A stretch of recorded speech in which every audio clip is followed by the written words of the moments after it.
तो फिर next chapter हम स्टार्ट कर लेते हैं। और नेक्स्ट चैप्टर है लीनियर प्रोग्रामिंग।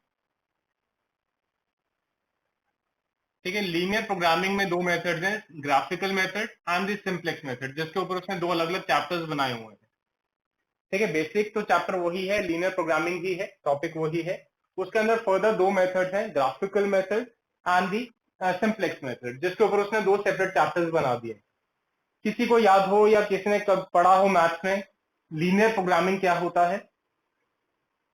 ठीक है, जिन्होंने मैथ्स ली थी उन्होंने शायद पढ़ा होगा ये टॉपिक पहले। कुछ idea what is linear programming? हाँ, वहां पर भी शायद पढ़ा था। ग्राफिकल मेथड तो हमने किया था वहां पर भी। चलो मैं लिख देता हूं क्या होता है ये। Finding out the quantities of different commodities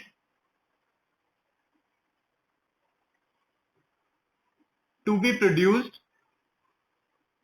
or sold in order to minimize the cost or maximize the profit।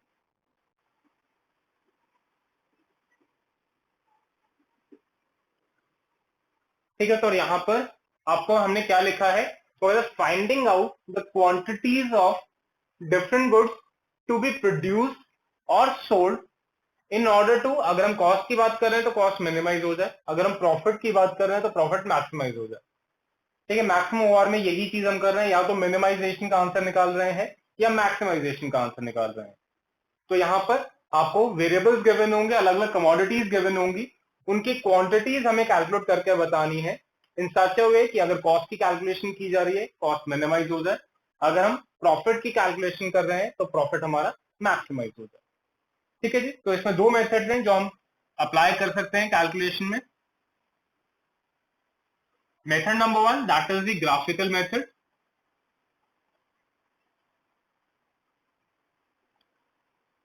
and method number two, that is the simplex method।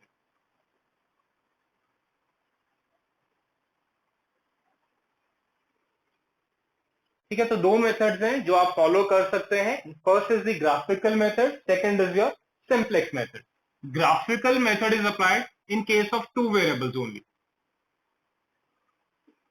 ठीक है, अगर आपको क्वेश्चन टू वेरिएबल्स का दिया गया है, X Y A B X one X two, तो अगर टू वेरिएबल्स ही हैं आपके पास तो उस केस में आप उसको ग्राफिकल मेथड से सॉल्व कर सकते हैं। अगर दो या उससे ज्यादा वेरिएबल्स हैं, मतलब दो से ज्यादा है, तो उस केस में तो सिंप्लेक्स ही आपको अप्लाई करना होगा। ठीक है, तो टू वेरिएबल्स के लिए तो दोनों मेथड्स अप्लाई हो जाएंगे, पर अगर दो से ज्यादा वेरिएबल्स होंगे एक गिवन क्वेश्चन में तो वो 100% सिंप्लेक्स मेथड से ही आपको सॉल्व करके दिखाना होगा। ठीक है, तो अगर तो टू वेरिएबल्स का क्वेश्चन है और क्वेश्चन साइलेंट है, अगर 5 मार्क्स का है बेटर है अप्लाई द ग्राफिकल मेथड, अगर 15 मार्क्स का है और क्वेश्चन साइलेंट है और टू वेरिएबल्स का है बेटर है go for the simplex method.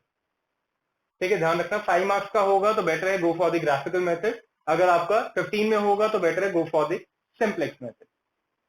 ठीक है, तो आज मैं पहले सिंप्लेक्स मेथड स्टार्ट कर लेता हूं। ग्राफिकल थोड़ा बहुत आपने पहले किया हुआ है और वो सिंपल भी है। ठीक है, तुम्हारा first method that is the simplex method, जो हमने बोला कब अप्लाई होगा, जब दो या उससे ज्यादा वेरिएबल्स दिए गए हों। ठीक है, इसमें मैं फर्स्ट केस उठा लेता हूं, केस नंबर वन,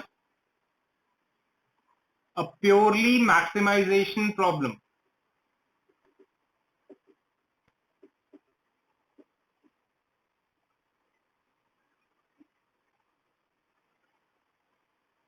ठीक है, अ प्योरली मैक्सिमाइजेशन प्रॉब्लम। ठीक है, वैसे तो मैंने यहां शुरू कर दिया है ये assumption से कि इसके बारे में थोड़ा बहुत आपको पता है। चलिए मैं फिर भी एक बार रिवाइज कर देता हूं थोड़ा बहुत, जो आप पहले पढ़ के आ चुके हैं या थोड़ा बहुत भूल गए हैं। किसी को कुछ आइडिया एक लीनियर प्रोग्रामिंग का क्वेश्चन किस तरह से गिवन होता है? कोई बता सकता है किस तरह का क्वेश्चन होता है एक लीनियर प्रोग्रामिंग का? आपको कुछ इस तरह से दिया गया होता है, मिनिमाइज या मैक्सिमाइज एक्स, अगर आपको याद आ रहा हो। फॉर एग्जाम्पल 10x1 + 20x2, उसके बाद लिखा होता है सब्जेक्ट टू कुछ इक्वेशंस दी होती हैं x1 plus x2 less than equal to 3, 2x1 minus 5x2 is greater than equal to 5, x1 minus x2 is equal to 1। ठीक है, ऐसी सी इक्वेशंस दी होती हैं, 2 3 4 5 कुछ भी होती थी, और लास्ट में दिया होता था वेयर द गिवन वेरिएबल्स, जैसे इसमें x1 और x2 हैं, are greater than equal to 0। ठीक है, तो लीनियर प्रोग्रामिंग का क्वेश्चन कुछ इस तरह से आपको दिया गया होगा। मिनिमाइज या मैक्सिमाइज z की एक इक्वेशन होगी, सब्जेक्ट टू फॉर्म में कुछ इक्वेशंस 2 4 5 6 कुछ भी हो सकती हैं, वो गिवन होंगी, और लास्ट में दिया होगा where the given variables are greater than equal to 0।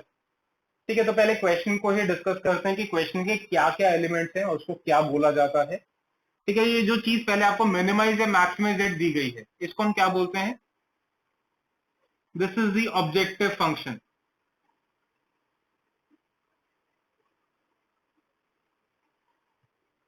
ठीक है, मिनिमाइज या मैक्सिमाइज z जो आपको क्वेश्चन में दिया गया होगा, एक चीज होगी या तो मिनिमाइज z, मिनिमाइज का मतलब है उसको आंसर मिनिमाइज करना है, मैक्सिमाइज z अगर दिया है इसका मतलब उसने इस आंसर को मैक्सिमाइज करना है। ठीक है, तो ये जो भी मिनिमाइज या मैक्सिमाइज z दिया गया होगा, इसको हम बोलते हैं that is the objective function. Subject to form में जितनी भी इक्वेशंस हैं, 2 3 4 5 जो जितनी भी इक्वेशंस हैं, इन सारी इक्वेशंस को हम बोलते हैं कंस्ट्रेंट,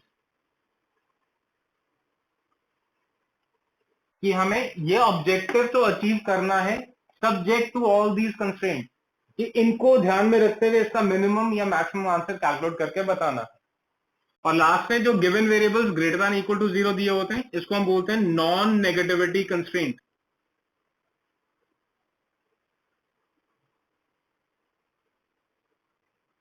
इसका मतलब है जो गिवन वेरिएबल्स हैं वो नेगेटिव नहीं हो सकते। कोई मुझे बताएगा ऐसा क्यों होता है कि ये गिवन जो वेरिएबल्स हैं वो नेगेटिव नहीं हो सकते?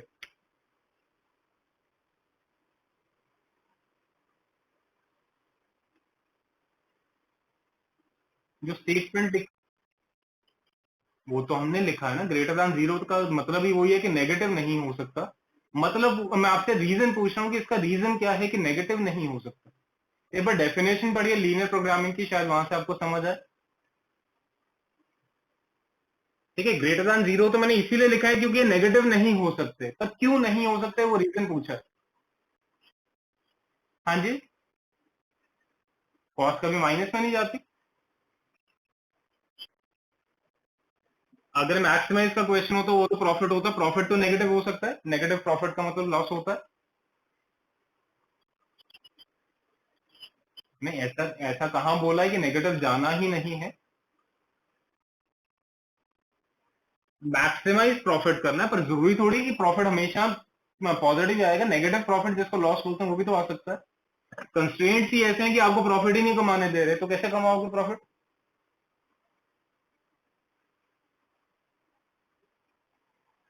क्वांटिटीज की बात की गई है। हम ये जो वेरिएबल्स का आंसर निकाल रहे हैं वो क्वांटिटीज का आंसर है। क्वांटिटी नेगेटिव हो सकती है? क्वांटिटी नेगेटिव या तो प्रोडक्शन होगी या नहीं होगी। नेगेटिव प्रोडक्शन तो आज तक सुना नहीं ना हमने, इसीलिए ये नॉन नेगेटिव होते हैं, क्योंकि ये क्वांटिटीज कैलकुलेशन है। x1 x2 जो हमने वेरिएबल्स की बात की है, ये quantities of the given x1 x2 की बात की जा रही है। क्वांटिटीज या तो होती हैं या नहीं होती। नहीं होती का मतलब 0 होंगी, होंगी का मतलब 0 से बड़ी होंगी। नेगेटिव प्रोडक्शन नहीं होती, इसीलिए ये कंस्ट्रेंट हमेशा आपका नॉन नेगेटिव होता है या ग्रेटर देन इक्वल टू 0 होता है। समझ आती हैं तीनों एलिमेंट्स इस गिवन क्वेश्चन के? ठीक है, मैंने इसलिए समझाए हैं ये तीनों, क्योंकि अगर स्टेटमेंट का क्वेश्चन है, कई बार स्टेटमेंट में गिवन होता है, तो स्टेटमेंट से तीनों चीजें बना के फिर फर्दर आपको उसको सॉल्व करना होगा। ठीक है, तो मैं वापस आता हूं सिंपलेक्स मेथड में, जिसमें मैंने केस नंबर 1 लिखा था, uh purely maximization problem. Uh purely maximization problem question कौन सी होती है? मैक्सिमाइजेशन प्रॉब्लम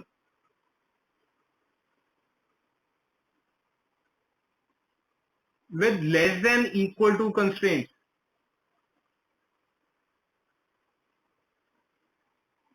जो हमारा ऑब्जेक्टिव फंक्शन है वो मैक्सिमाइज का है, और जितने भी कंस्ट्रेंट्स हैं वो सारे के सारे लेस देन फॉर्म में दिए गए हैं।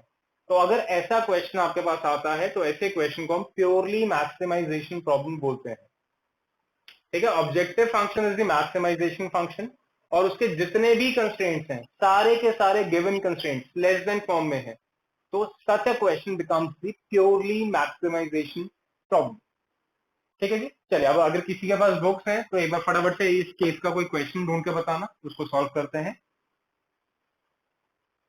ठीक है, तो एक क्वेश्चन है मेरे पास, तो इसको स्टार्ट करते हैं। आपको क्वेश्चन दिया गया है maximize it that is equal to 6x1 plus 8x2 subject to 30x1 plus 20x2 less than equal to 300।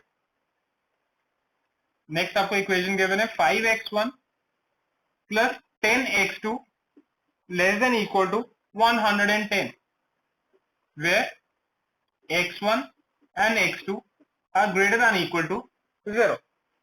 ठीक है, तो एक ये क्वेश्चन में, ठीक है, तो हमने लास्ट क्लास में ये क्वेश्चन स्टार्ट किया था, सिंपलेक्स मेथड हमने शुरू किया हुआ था, और उसमें हमने फर्स्ट टाइप का क्वेश्चन उठाया था प्योरली मैक्सिमाइजेशन प्रॉब्लम। ठीक है, प्योरली मैक्सिमाइजेशन प्रॉब्लम कौन सी थी?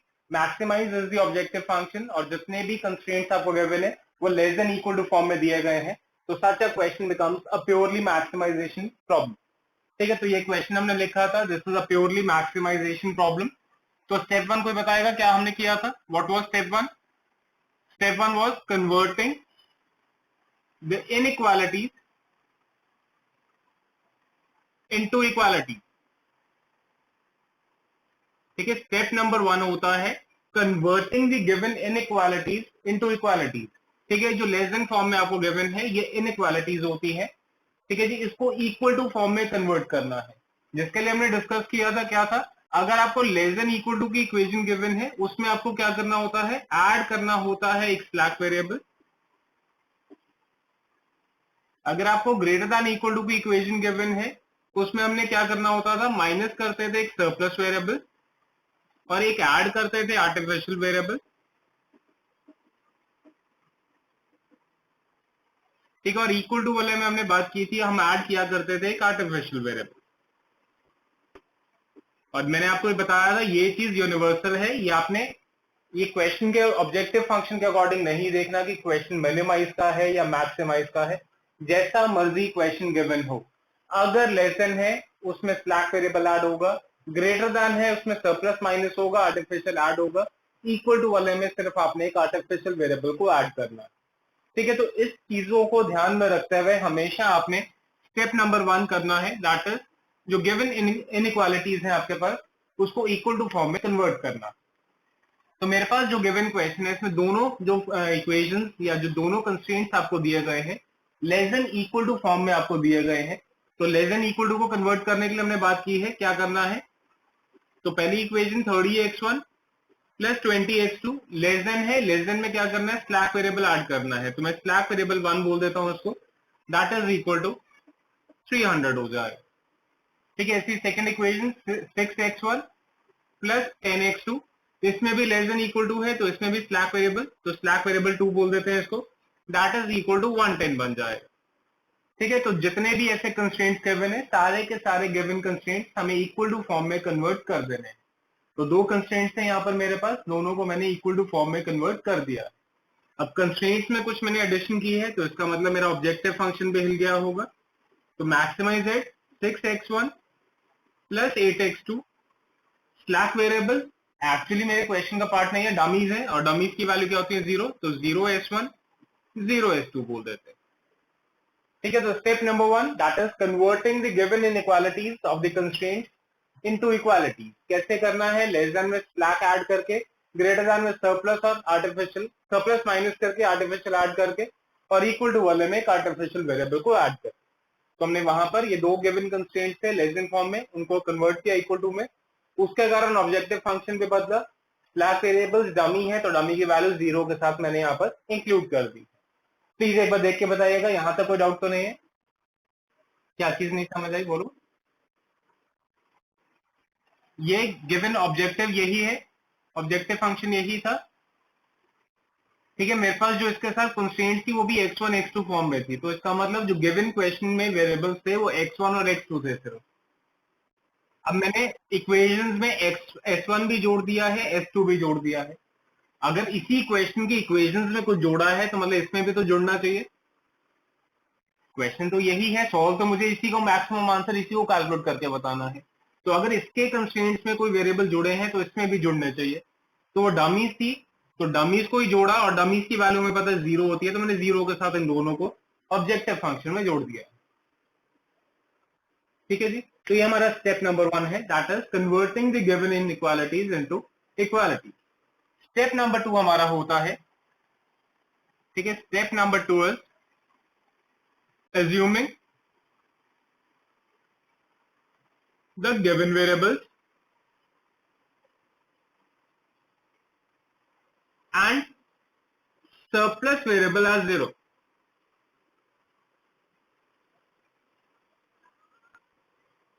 ठीक है, हम एज्यूम कर लेते हैं या पुट कर लेते हैं जो भी गिवन वेरिएबल्स हैं और अगर सरप्लस वेरिएबल है उन सबको 0।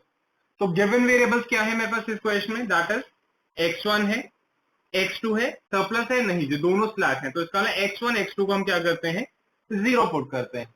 तो पहली इक्वेशन में डालेंगे 30 into 0 plus 20 into 0 plus S1 that is equal to, ठीक है, क्या वैल्यू 300। तो यहां से क्या आ जाएगा, S1 इज इक्वल टू 300 आ जाएगा। ठीक है, जो पहली इक्वेशन थी इसमें x1 x2 को 0 पुट किया तो उससे S1 की वैल्यू 300 आ जाएगी। ऐसी second equation 6 into 0 plus 10 into 0 plus S2 that is equal to 110। तो यहां से S2 की वैल्यू आ जाएगी दैट इज इक्वल टू 110। ठीक है, तो सेकंड स्टेप में आपने क्या करना है, जो भी आपके गिवन वेरिएबल्स हैं और अगर क्वेश्चन में आपका सरप्लस वेरिएबल भी है तो इन सारे वेरिएबल्स को 0 पुट करते हुए कंस्ट्रेंट्स में अप्लाई करने हैं। तो पहली कंस्ट्रेंट में अप्लाई किया, ये जो हमने यहाँ पर लिखी थी 30x1 20x2, तो यहाँ से S1 इज इक्वल टू 300 आ गया। और दूसरी कंस्ट्रेंट में इसको प्रिंसिपल को अप्लाई किया तो वहां से S2 is equal to 110 calculate हो गया। प्लीज ये देख के बताइए ये चीज समझ आती है? हाँ जी, बाकी सबको भी प्लीज एक बार अप्लाई करिए, ये चीज समझ आती है? ठीक है, अब स्टेप 2 में जितने वेरिएबल्स आपने निकाले होंगे इससे हम अपना फर्स्ट सोल्यूशन स्टार्ट करें। ठीक है, तो यहाँ पर जितने वेरिएबल्स निकले होंगे S1 S2 S3 A1 A2 जो भी निकले होंगे उनसे हम अपना फर्स्ट टेबल स्टार्ट करें। तो स्टार्ट करते हैं सिंप्लेक्स टेबल 1।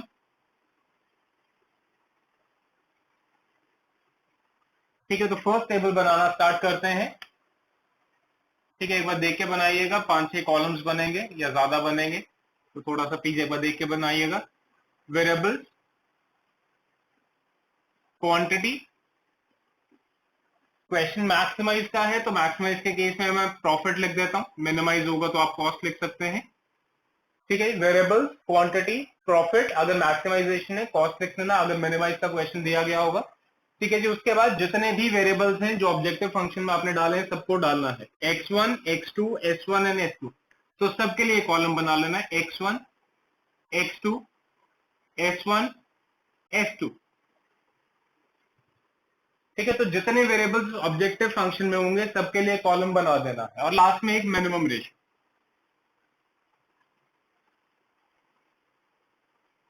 ठीक है, तो ये आपने कॉलम्स बनाने हैं, वेरिएबल, क्वांटिटी, प्रॉफिट। ठीक है, उसके बाद जितने वेरिएबल्स हैं आपके पास ऑब्जेक्टिव फंक्शन में हर वेरिएबल के लिए कॉलम बनाना है और लास्ट में एक मिनिमम रेशियो। ठीक है, minimum ratio is also known as the replacement ratio, तो आप कंफ्यूज नहीं होना आपने, अगर कई क्वेश्चंस में रिप्लेसमेंट रेशियो के नाम से इसको दिया है। ठीक है, minimum ratio is also known as the replacement ratio. ठीक है, स्टार्ट। हेड्स क्या क्या है, वेरिएबल्स, क्वांटिटी, प्रॉफिट। प्रॉफिट इसलिए लिखा क्योंकि क्वेश्चन मैक्सिमाइज का था। उसके बाद जितने वेरिएबल्स हैं सबका कॉलम, तो x1 है, x2 है, s1 है, s2 है और लास्ट में minimum ratio which is also known as the replacement ratio. ठीक है जी, चले तो अब मैं स्टार्ट करता हूं। वेरिएबल्स कॉलम में आपने क्या क्या डालना है, स्टेप नंबर 2 में जो वेरिएबल्स आपने निकाले थे उसको आपने वेरिएबल्स वाले कॉलम में डाल देना है। तो s1 निकाला था, s2 निकाला। ठीक है, दोबारा से रिपीट कर रहा हूं, वेरिएबल कॉलम में कौन से डालने हैं, स्टेप 2 में जितने भी वेरिएबल्स हैं जिसकी वैल्यूज निकली होंगी उसको अपने वेरिएबल कॉलम में डाल देना। तो स्टेप 2 में S1 निकला था 300, S2 निकला था 110, तो S1 S2 दोनों वेरिएबल्स पर डाल दिए। क्वांटिटी में क्या डालना है, जो उनके सामने इक्वल टू की वैल्यू है वो डाल देना है। तो पहले में 300 है, दूसरे में 110, ठीक है। तो क्वांटिटी में वो वैल्यू हम ट्रांसफर कर देते हैं, ठीक है। प्रॉफिट के लिए एक टर्म हम सीजे यूज करेंगे, ठीक है, सीजे प्रॉफिट। और ये प्रॉफिट कहां से लिखना है, ऑब्जेक्टिव फंक्शन से। x1 का प्रॉफिट 6 है, x2 का प्रॉफिट 8 है, s1 का प्रॉफिट 0 है, s2 का प्रॉफिट 0 है। दोबारा से रिपीट कर रहा हूं, ये जो सीजे मैंने प्रॉफिट को डिनोट किया है, उनके प्रॉफिट की वैल्यूज क्या है। x1 का प्रॉफिट क्या है, 6 है। x2 का प्रॉफिट क्या है, 8 है। s1 का कितना है, 0 है। s2 का कितना है, 0 है। तो उसको यही लिख देते हैं, 6, 8, 0 एंड 0, ठीक है। तो 6, 8, 0 एंड 0 ऊपर लिख दिया है मैंने। यहां पर भी प्रॉफिट लिखा, ठीक है। प्रॉफिट इधर को भी लिखना है, नीचे भी लिखना है। यहां पर किसके प्रॉफिट लिखने हैं, S1 का प्रॉफिट कितना है, दैट इज 0। S2 का प्रॉफिट कितना है, दैट इज ऑल्सो 0। एक बार प्लीज यहां तक देख के बताइएगा, कोई चीज अगर नहीं समझ आई मैं वापस से एक्सप्लेन करूंगा, ठीक है। ध्यान से समझना। हाँ जी बोलो, क्या आगे समझ आ गई, ठीक है। मैं धीरे धीरे इसको स्टेप्स को लेके चलूंगा। 6800, S1 का प्रॉफिट कितना है, 0। S2 का प्रॉफिट कितना है, 0, इसलिए दोनों 0 डालें। यहां तो यही दो वेरिएबल्स है ना, तो S1 का प्रॉफिट 0 है, S2 का प्रॉफिट वो भी 0।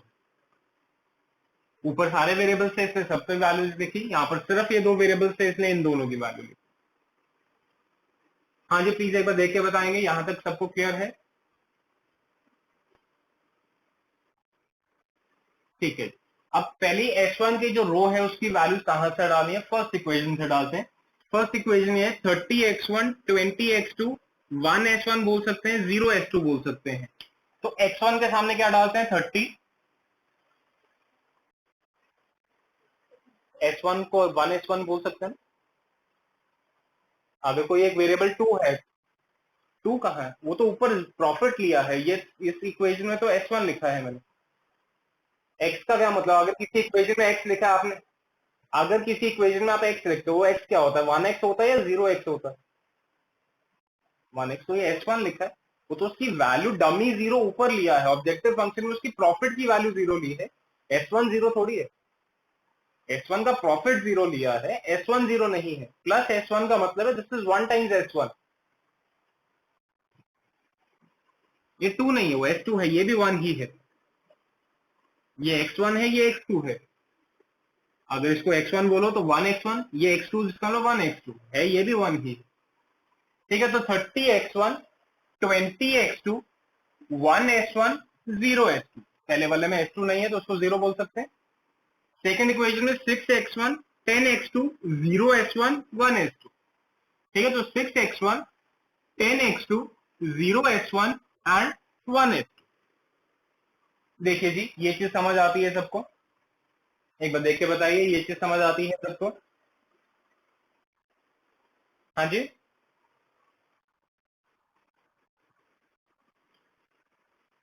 31 और 0 नहीं समझ आया। मेरे पास इक्वेशन है 30x plus 20y plus z is equal to 300। x की क्या वैल्यू है, 30 है, y की वैल्यू क्या है, 20 है, z को 1z बोल सकता हूं, एक ही बात है। z की वैल्यू 1 है। अगर फॉर एग्जांपल a भी है तो a तो है ही नहीं, वो 0 हो जाएगा। तो वही चीज यहां पर है, x1 30 है, x2 20 है, s1 1 है, s2 नहीं है तो वो 0 है। हाँ, ऑलरेडी नहीं होगी, s कभी नहीं होगा क्वेश्चन। हाँ बिल्कुल जी बिल्कुल, एस कभी भी क्वेश्चन का पार्ट नहीं होगा, ये चीज आपने खुद से करनी है, ये क्वेश्चन में कभी नहीं गिवन होगी। हाँ जी, यहाँ तक बात से सबको क्लियर है या अभी भी कोई डाउट है, प्लीज अगर कोई भी डाउट है तो एक बार क्लियर करिएगा।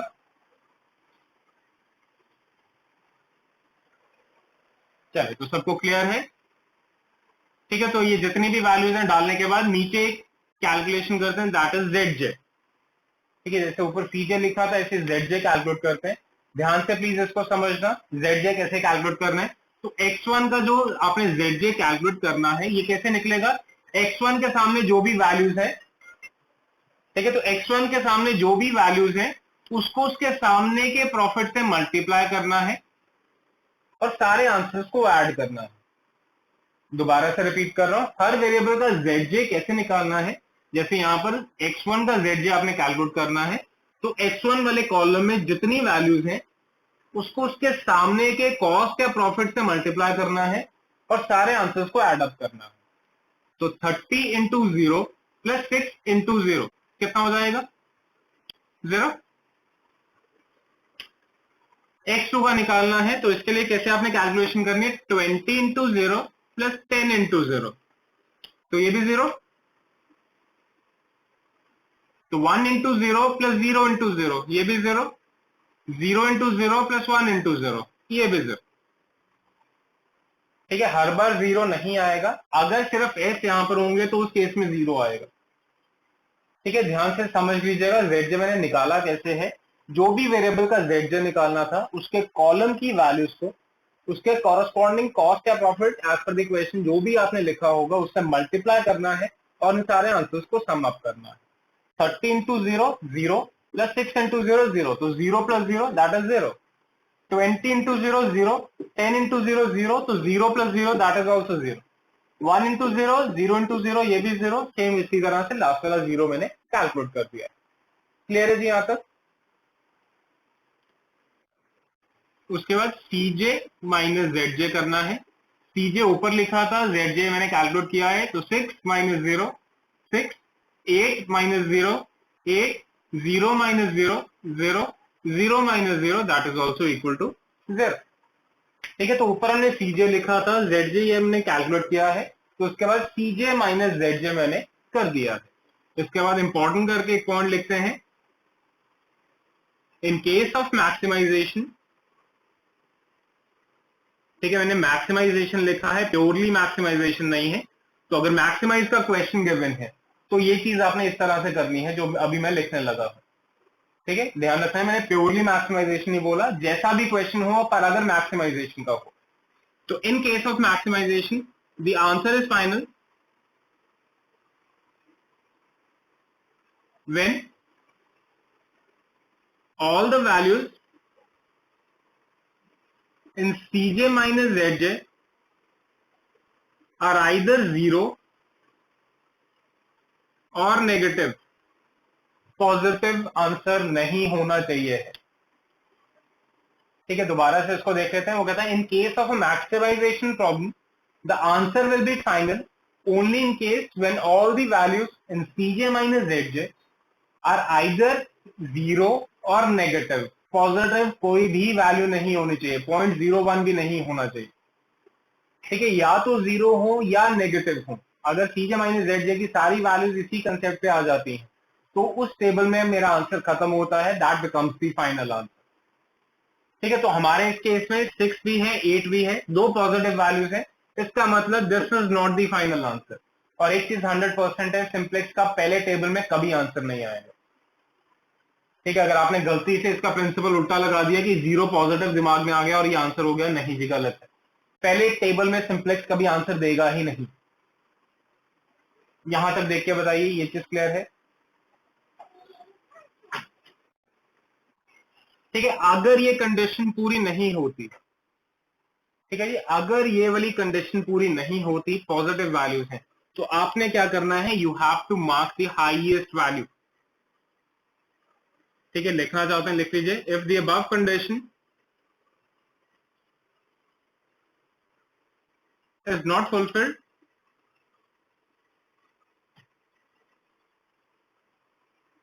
mark the highest value in CJ minus ZJ। ठीक है, तो CJ माइनस ZJ में वो कहता है हाईएस्ट वैल्यू को मार्क कर देना। और ये जो आपने हाईएस्ट वैल्यू मार्क की है, this is known as the entering variable.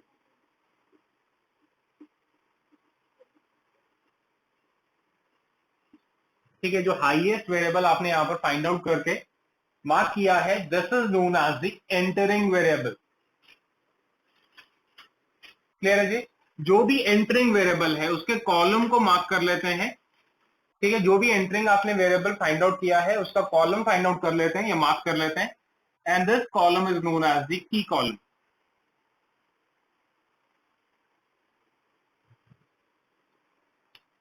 ठीक है जी, अगर कंडीशन पूरी नहीं हुई थी, मैंने highest value in CJ minus Z को मार्क किया था, and that mark variable is known as the entering variable. ठीक है जी, जो भी एंटरिंग वेरिएबल होगा उसके कॉलम को क्या बोल दिया जाता है, that column is depicted as the key column. Next बात आती है मिनिमम रेशियो की। ठीक है, मिनिमम रेशियो किस तरह से कैलकुलेट करनी है? Minimum ratio is equal to, इसके लिए फॉर्मूला है क्वांटिटी, ठीक है, quantity divided by the key column value.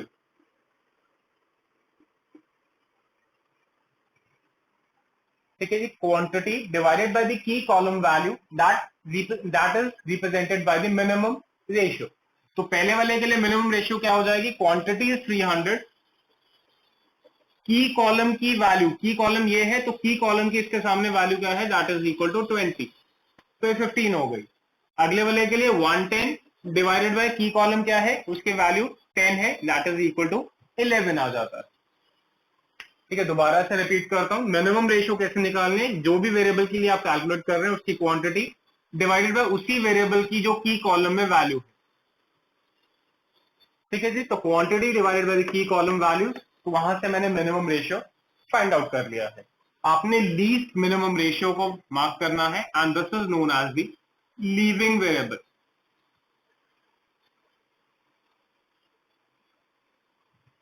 ठीक है, तो लीस्ट वाले को आपने मार्क कर देना है, and that is known as the leaving variable. ध्यान रखना है, अगर मिनिमम रेशियो नेगेटिव आती है या इंफिनिटी आती है, those are to be ignored. दोबारा से बोल रहा हूं, अगर मिनिमम रेशियो नेगेटिव आती है या इंफिनिटी आती है, उसको इग्नोर करना है।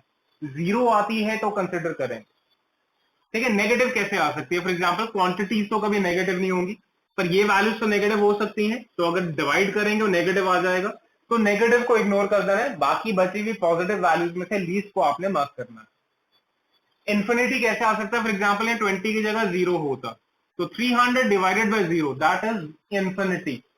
इन्फिनिटी को भी कंसिडर आपने नहीं करना है। ठीक है, ध्यान रखना है, इन्फिनिटी आ जाए या नेगेटिव आ जाए मिनिमम रेशियो में, दोनों को कंसिडर आपने मिनिमम में नहीं करना है। जीरो, अगर ये आती है value 0 divided by for example 200, तो यहां पर क्या आंसर आएगा? अभी हमने बात की कि 200 डिवाइडेड बाय 0 इज इन्फिनिटी, जिसको हमने कंसिडर नहीं करना। अगर 0 डिवाइडेड बाय 200 हो तो ये इसका आंसर क्या होता है, 0। इसको कंसिडर करना है जी, इसको नहीं करना। इन्फिनिटी आएगा तो कंसिडर नहीं करना, अगर 0 आता है तो 0 को मिनिमम रेशियो में कंसिडर किया जाता है। हाँ जी, एक बार प्लीज देख के बताइएगा ये चीज समझ आई है। हाँ जी, प्लीज यहां तक बताइएगा। हाँ, हाँ जी, क्या चीज बताऊं?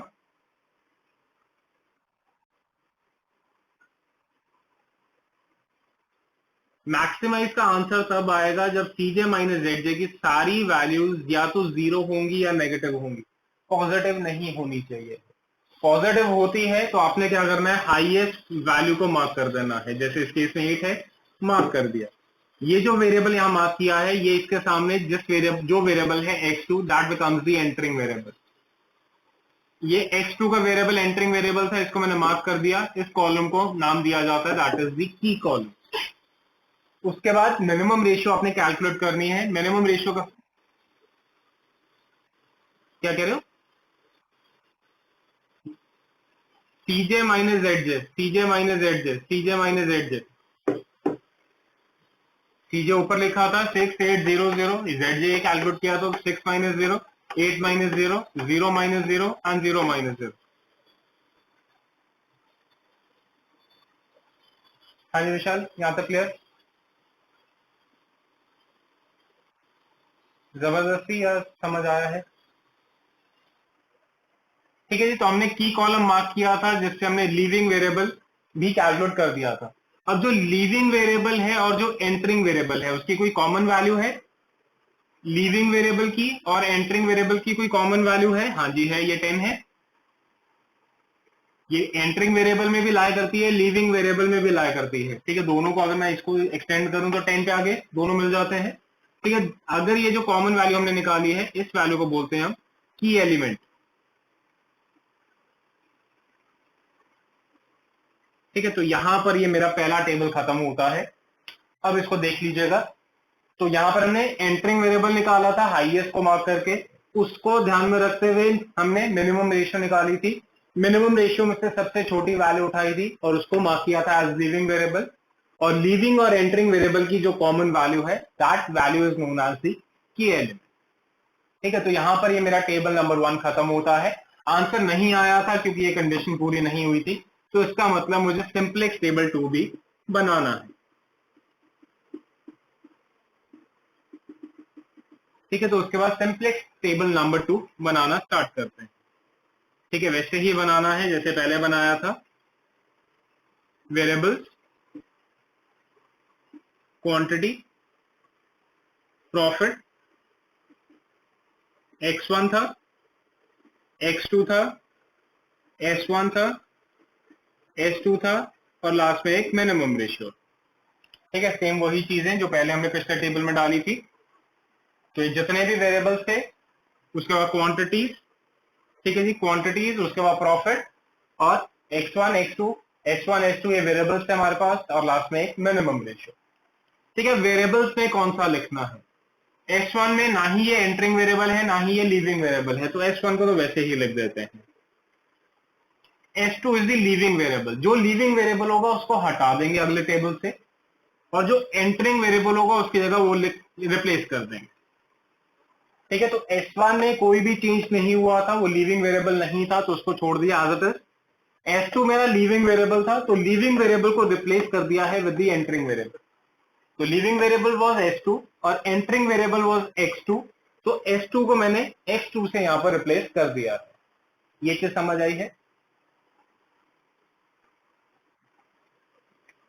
ठीक है जी, सीजे ये मैंने प्रॉफिट के लिए टर्म यूज की थी और ये कभी भी चेंज नहीं होगा, ये पूरे क्वेश्चन में सेम चलता रहेगा जो हमने पहले लिखा था। तो x1 का प्रॉफिट 6 था, x2 का प्रॉफिट 8 था, s1 0 s2 0। यहां पर पे लिखना है s1 का प्रॉफिट कितना है, दैट इज इक्वल टू 0 है। x2 का प्रॉफिट करना है, दैट इज इक्वल टू 8। ठीक है, s1 का प्रॉफिट 0 है, x2 का प्रॉफिट कितना है, दैट इज इक्वल टू 8। ठीक है, बाकी जितनी भी वैल्यूज हैं वो कैलकुलेट करनी है, पिछले टेबल से सेम नहीं उठाना। ठीक है, ध्यान रखना है, सिर्फ प्रॉफिट की वैल्यू सेम रहेंगी पूरे क्वेश्चन में, बाकी सारी वैल्यूज हर टेबल में कैलकुलेट होंगी पिछले टेबल से सेम, कोई भी वैल्यूज आपने यूज नहीं करनी है। ठीक है जी, चले तो अब वो निकालेंगे ना, वही मैं आपको कह रहा हूं कि आपने पिछले टेबल से वैल्यूज को सेम नहीं लिखना है। अब ये जितनी भी बाकी बची हुई वैल्यूज हैं अब मुझे कैलकुलेट करनी है। ठीक है, quantity x1 x2 s1 s2 इसके लिए भी निकालना है, इसके लिए भी निकालना है। ठीक है जी, पहले बात करते हैं values of the entering variable. ठीक है, जो भी आप टेबल की कैलकुलेशन कर रहे हैं उस टेबल में जो भी एंटरिंग वेरिएबल है, तो हमारा एंटरिंग वेरिएबल क्या था, x2 था, तो इस केस में x2 की मैं यहां पर बात कर रहा हूं। ठीक है, हर बार x2 नहीं है, जो भी टेबल में कैलकुलेशन आप कर रहे हैं उस टेबल की एंटरिंग वेरिएबल की वैल्यू। तो हमारे इस टेबल में एंटरिंग वेरिएबल है x2, इसकी वैल्यूज कैसे निकालनी है? Values of the leaving variable in previous table divided by the key element.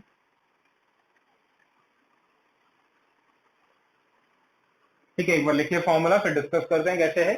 वो कहता है values of the leaving variable in the previous table divided by the key element. ये formula apply करेंगे तो नए वाले वेरिएबल की वैल्यूज कैलकुलेट हो जाएंगी। ठीक है, तो x2 का लिए लीविंग वेरिएबल क्या था, s2 था, तो यहां पर s2 की वैल्यू कितनी थी, 110 डिवाइडेड बाय की एलिमेंट क्या था यहाँ पर 10, तो इसकी वैल्यू यहाँ 110 divided by 10 that is equal to 11 आ जाएगी। यहां पर 6 की एलिमेंट 10, तो 6 डिवाइडेड बाय 10 आ जाएगी। यहां पर 10 है तो 10 डिवाइडेड बाय 10 इसकी वैल्यू 1 आ जाएगी। 0 तो 0 डिवाइडेड बाय 10 ये वैल्यू आपकी 0 आ जाएगी। 1 डिवाइडेड बाय 10 ये हमारी वैल्यू कैलकुलेट हो जाएगी। ठीक है, तो सिंपल सी चीज, जो एंटरिंग वेरिएबल है उसकी वैल्यूज कैसे निकालनी है, लीविंग वेरिएबल की पुराने टेबल की values divided by the key element जो आपने पिछले टेबल में मार्क किया था। यहां तक देखिए, एक बार देख के बताइए, कोई डाउट है तो मैं वापस से एक्सप्लेन करता हूं। ठीक है, तो एंटरिंग वेरिएबल की वैल्यूज मैंने ये फॉर्मूला अप्लाई करते हुए कैलकुलेट कर दी।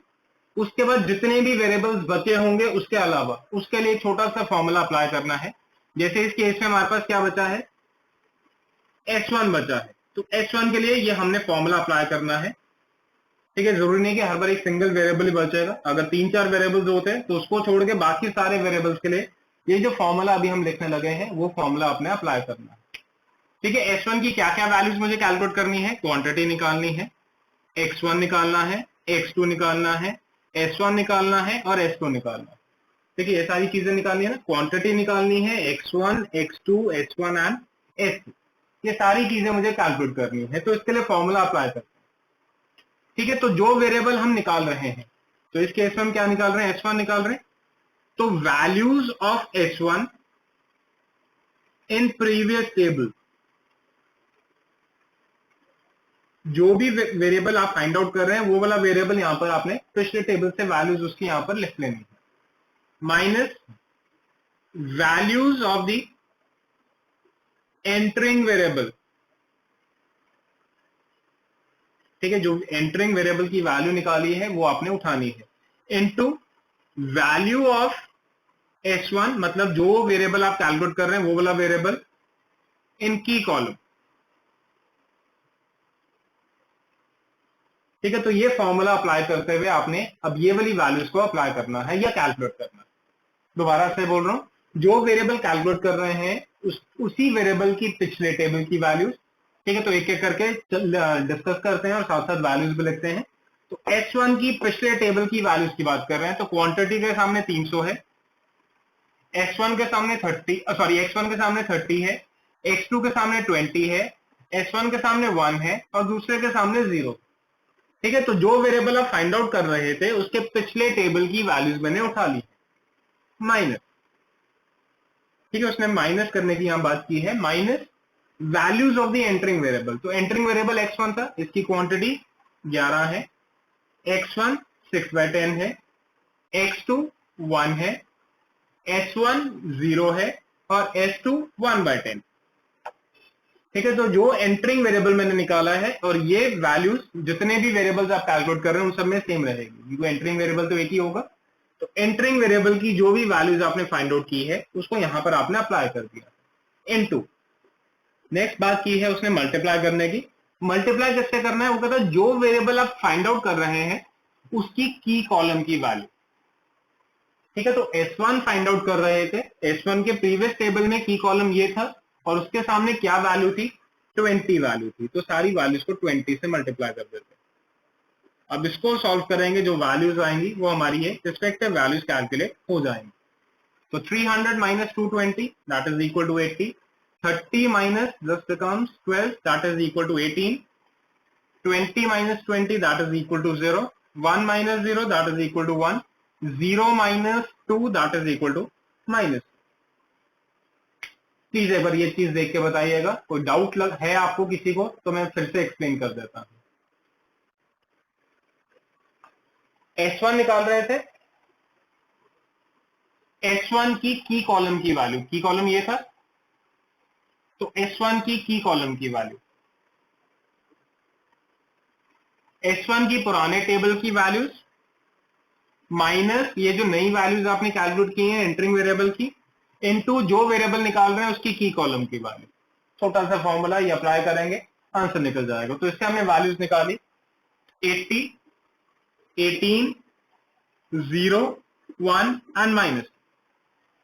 ठीक है, प्लीज एक बार देख के बता दीजिएगा, किसी को डाउट है तो मैं एक बार फिर से एक्सप्लेन कर देता हूं। क्लियर है जी यहां तक? उसके बाद दोबारा से ZJ हमें कैलकुलेट करना है, 18 into 0 that is 0, 6/10 into 8 that is 48 divided by 10 4.8। तो 0 प्लस 4.8 इसकी वैल्यू कितनी आ जाती है, दैट इज इक्वल टू 4.8। दोबारा से रिपीट कर रहा हूं, 18 into 0 that is 0, 6/10 into 8 that is 48/10 या 4.8। तो 0 प्लस 4.8 दोनों को ऐड किया, ये आंसर 4.8 आ गया। x2 के लिए 0 इंटू 0 प्लस 8 इंटू 1, तो 0 प्लस 8 हो गया।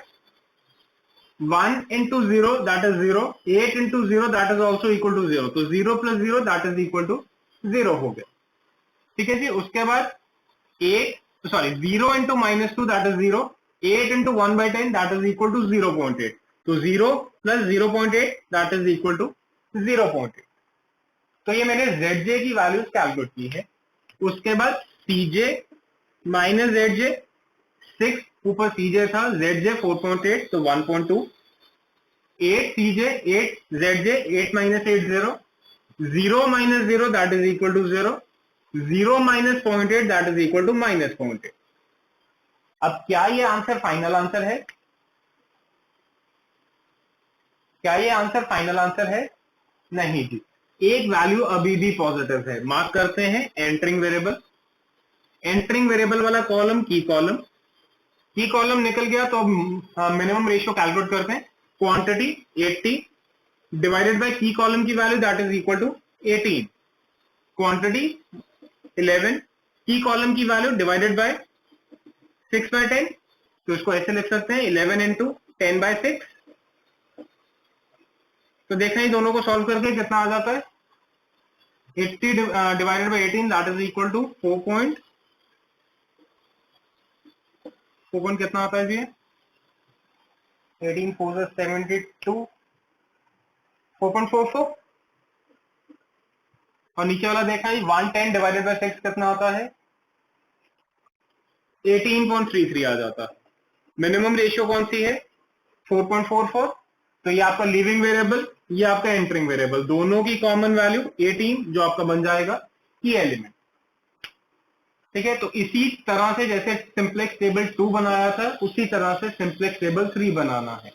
ठीक है, S1 आउट हो जाएगा क्योंकि ये लिविंग वेरिएबल है, इसकी जगह X1 जगह ले लेगा। तो अगले टेबल में जो वेरिएबल्स डालेंगे, यहां पर X1 आ जाएगा, ये X2 हो जाएगा।